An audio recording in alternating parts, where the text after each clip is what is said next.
ये कहानी एक ऐसे डॉक्टर के ऊपर आधारित है जिसे अपनी ही पेशेंट से प्यार हो जाता है।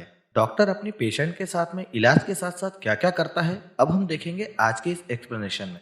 दोस्तों, आज मैं जिस फिल्म को एक्सप्लेन करने वाला हूँ उस फिल्म का नाम है अ डेंजरस मेथड।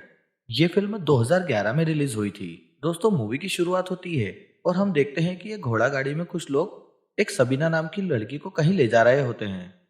इसके बाद दोस्तों हमें पता चलता है कि वो सबीना को एक हॉस्पिटल में ले जा रहे होते हैं और ऐसा करने के लिए उन लोगों को उसकी माँ ने ही बोला होता है। दरअसल सबीना को एक खतरनाक बीमारी है जिसे हाइस्टीरिया बोलते हैं। इस बीमारी में इंसान एक साथ कई सारी चीजें करता है, जैसे एक साथ हंसना, रोना, मुस्कुराना। थोड़ी देर बाद डॉक्टर कॉल सबीना का इलाज करने के लिए उसके कमरे में आता है।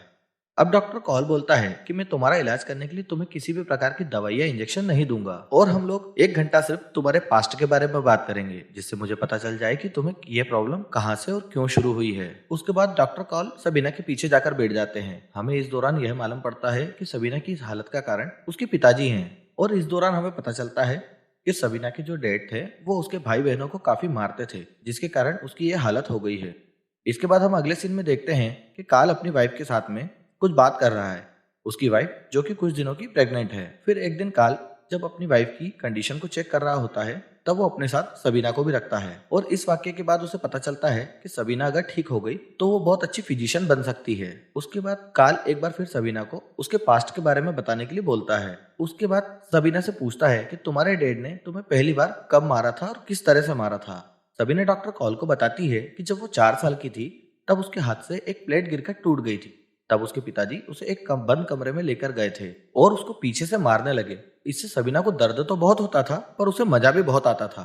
सबीना को ये तो पता था कि ये बहुत बुरी चीज है, पर उसके डैड का उसके पीछे से मारना उसे काफी मजा देता था, इसलिए वो उसे कुछ बोलती नहीं थी। इसके बाद जब भी उसके डैड उसे कमरे में जाने के लिए बोलते तो बिना कोई सवाल किए वो कमरे में चुपचाप चली जाती थी। अब सबीना की बात सुनकर काल समझ जाता है कि इसी घटना के कारण उसकी यह हालत हुई है। अब हम सीन में देखते हैं कि 2 साल बाद की कहानी को दर्शाया गया है, जहां काल अपनी वाइफ के साथ डॉक्टर फ्रूट से उनके घर मिलने के लिए जाता है। इसके बाद डॉक्टर कॉल जब सूट से बात कर रहा था तभी हमें पता चलता है कि सबीना की हालत अब काफी अच्छी हो गई है और वो डॉक्टर कॉल के कहने पर मेडिकल कॉलेज में दाखिला ले चुकी है, क्योंकि कॉल का ये मानना था वो काफी अच्छी डॉक्टर बन सकती है। बातों ही बातों में डॉक्टर कॉल डॉक्टर फ्रूट को बताता है कि जिस टेक्निक की खोज उन्होंने की थी उसी टेक्निक से उन्होंने सबीना को ठीक किया है। पर डॉक्टर फ्रूट जब सभी लोगों को अपनी मेथड के बारे में बताते हैं तो सभी लोग डॉक्टर फ्रूट का मजाक उड़ाते हैं और कुछ डॉक्टर्स का तो ये भी मानना था कि ये मेथड काफी डेंजरस है, इसमें मरीज की जान भी जा सकती है।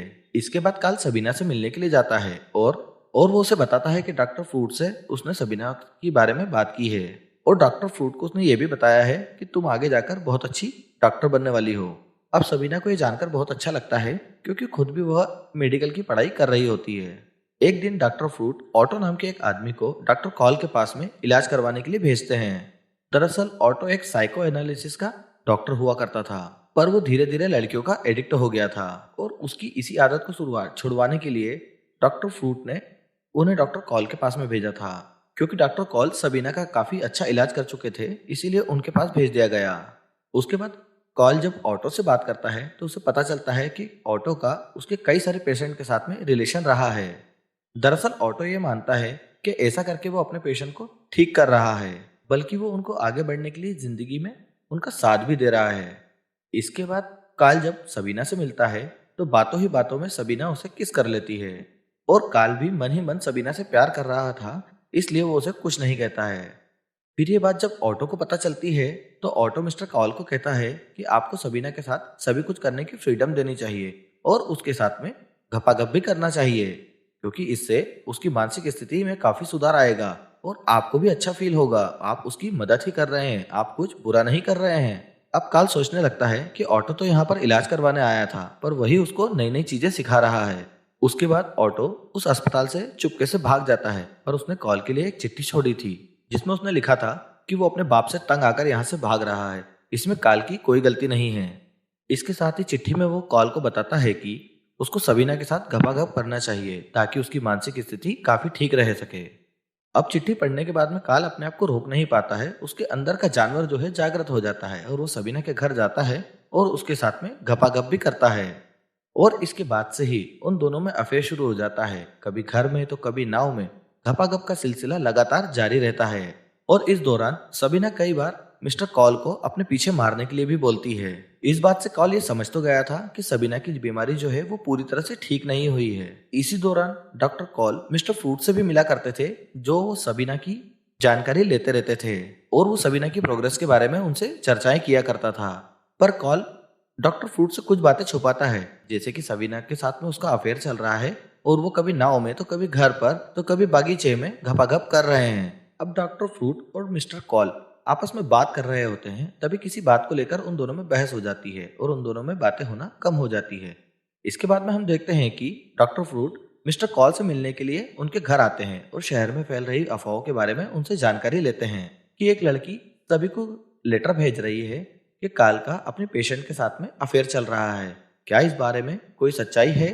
अब ये बात सुनकर काल थोड़ा सा अचपचका जाता है और उनको मना कर देता है कि उसका किसी भी पेशेंट के साथ में कोई चक्कर नहीं चल रहा है, ना ही वो किसी के साथ में घपाघप में व्यस्त है। पर काल अंदर ही अंदर डर जाता है कि उसके अफेयर के बारे में अगर सभी को पता चल गया तो उसकी रही सही इज्जत भी चली जाएगी। इसलिए वो अगले दिन सबीना से मिलता है और उससे ब्रेकअप कर लेता है और कह देता है कि अब अपनी घपाघप वाली जरूरतों को पूरी करने के लिए आप किसी और को ढूंढ लो, मैं आपकी कोई मदद नहीं कर सकता हूँ। जिससे सबीना को काफी बुरा लगता है और वो फिर से हाई हिस्टीरिया पेशेंट की तरह बिहेव करने लग जाती है। फिर जब काल अपने घर आता है तो उसकी वाइफ को भी शहर में फैल रही अफवाहों के बारे में पता चल जाता है और वो इस बारे में काल से बात भी करती है। और उसकी वाइफ को लगने लगता है कि काल का सचमुच में किसी के साथ में अफेयर चल रहा है और वो कुछ दिनों के लिए काल से बातें करना भी बंद कर देती है। दूसरे दिन सबीना काल के ऑफिस में आती है और वो उसको बताती है कि लेटर्स वाली बात जो है वो उसकी माँ को भी पता चल गई है। काल बोलता है कि तुम्हारी माँ का फोन मेरे पास में भी आया था और जब उन्होंने इस बारे में उनसे पूछा तो काल ने साफ मना कर दिया कि सबीना अब उसकी पेशेंट नहीं है। ये बात सुनकर सबीना को बहुत गुस्सा आता है और वो कहती है कि एक तो आपने मुझे छोड़ दिया है और सबसे झूठ भी बोल रहे हैं। इसलिए सबीना वहां से गुस्से में चली जाती है। अब सबीना अपनी मेडिकल की पढ़ाई पर फोकस करना चाहती है, इसीलिए वो डॉक्टर फ्रूट को एक लेटर लिखती है। साथ ही सबीना उस लेटर में मिस्टर फ्रूट को अपने और काल के रिलेशन के बारे में भी बता देती है। अब जब मिस्टर फ्रूट को ये बात पता चलती है तो मिस्टर फ्रूट तुरंत काल को एक लेटर लिखकर पूछते हैं कि क्या तुम्हारा और सबीना का अफेयर चल रहा था। जिसके बाद काल उनको लेटर लिखते हुए जवाब देता है कि सबीना उनकी सिर्फ एक पेशेंट थी और इसके अलावा उन दोनों के बीच में कुछ नहीं था। मिस्टर फ्रूट काल की इस बात पर यकीन कर लेते हैं और सबीना को एक लेटर लिखते हैं कि तुमने मुझसे झूठ कहा, मैं तुम्हारी कोई मदद नहीं कर सकता। अब जब सबीना उस लेटर को पढ़ती है तो उसे काफी बुरा लगता है और वो रोने लगती है। इसके बाद सबीना काल के पास आती है, जो कि अपनी वाइफ के साथ में ये शहर छोड़कर दूसरे शहर में जा रहा होता है। वहाँ सबीना मिस्टर कॉल को अपने रिलेशनशिप के बारे में मिस्टर फ्रूट को बताने के लिए बोलती है, क्योंकि कॉल ने अगर ऐसा नहीं किया तो डॉक्टर फ्रूट मेडिकल की पढ़ाई के लिए उसकी मदद नहीं करेंगे। अब सबीना की इस बात को सुनकर डॉक्टर कॉल डॉक्टर फ्रूट को एक लेटर लिखकर बोलता है कि सबीना के साथ में उसके जो भी रिश्ते थे वो सच हैं और सारी अफवाहें भी सच है। डॉक्टर फ्रूट जब इस लेटर को पढ़ते हैं तो वो सबीना से माफी मांगते हैं और उसे अपने पास मेडिकल की पढ़ाई के लिए बुला लेते हैं। अब ऐसे ही कुछ साल बीत जाते हैं और हम देखते हैं कि सबीना काल से मिलने के लिए उसके घर पर आई हुई है। जब काल की पत्नी और सबीना आपस में बात कर रहे होते हैं तो सबीना उसे बताती है कि उसने एक रशियन आदमी से शादी कर ली है और वो प्रेग्नेंट भी है। वहाँ डॉक्टर कॉल की पत्नी उसे बताती है कि मिस्टर कॉल ने जब से डॉक्टर फ्रूट से बात करना बंद किया है तब से वो किसी प्रकार के डिप्रेशन में चले गए हैं। इसीलिए डॉक्टर कॉल की पत्नी सबीना को डॉक्टर कॉल से बात करने के लिए बोलती है। इसके बाद सबीना जब मिस्टर कॉल से बात कर रही होती है तो वो उसे बता देती है कि वो प्रेग्नेंट है और ये बच्चा जो है मिस्टर कॉल का ही है। अब ये बात सुनकर कॉल को भी बहुत अच्छा लगता है और वो सबीना को आई लव यू बोल देता है और फिर सबीना वहां से चली जाती है। सबीना जब वहां से जा रही होती है तो रास्ते में वो रोने लगती है और कुछ इसी तरह से ये फिल्म खत्म हो जाती है।